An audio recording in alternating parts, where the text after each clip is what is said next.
Hello, my name is Kate and welcome to my YouTube channel. Today my video is going to be a little bit different than my normal videos because I just want to acknowledge the pain and suffering in the world, and I want to not be sugarcoating it, and I want people to know that I care and that I am doing everything I can to fight fascism. And through my poetry and through all these things I'm going to list, I am trying to use my voice for good. So, the first thing, of course, I do to fight fascism with art and intention is to write poems and to have a voice and to fight for good from my hospital bed, which is usually where I'm writing poems, honestly. I'm often in hospital for weeks at a time due to my chronic illnesses and my disabilities, and it is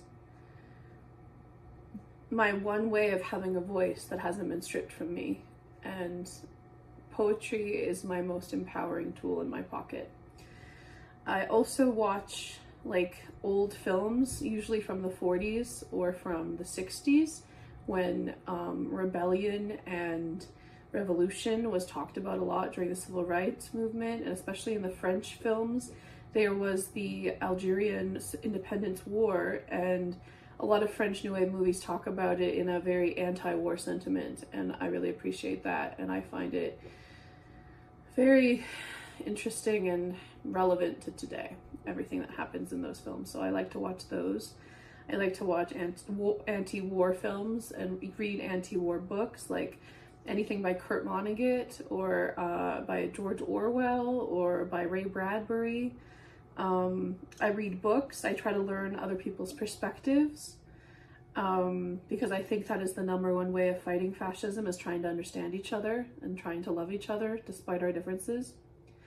I live with intention. Slowly, I prioritize healthy hedonism, is what I like to call it, which is indulging in pleasure and rest with intention and love, and rejecting capitalist standards of rest, of not working, and like, I don't want to be constantly working my entire life when it's killing me. I want to be able to do the things that I am good at and share my skills with the world whilst also being sick and unable to work. And I think writing poetry is my way of doing that. And to live with hedonism is what I like to call it, healthy hedonism, is when you do it with moderation, but you also enjoy pleasure and rest with intention. And I feel like the word intention is very important, in that you do it with a reason in mind. For example, I eat healthy, nutritious meals so I don't starve myself, because that would be fascist, is to starve myself of nutrients. I drink tea and coffee like a ritual when I need comfort or energy. I try to engage in art as much as possible. I like to read and watch and just consume art as much as possible, as well as create art as much as possible. I try to sleep and rest as much as I can. I try to drink a lot of water. I try to go on walks and notice nature and the sky, because Virginia Woolf said that in her essay on being ill, she says that sick people notice the sky more because we're on our backs looking up.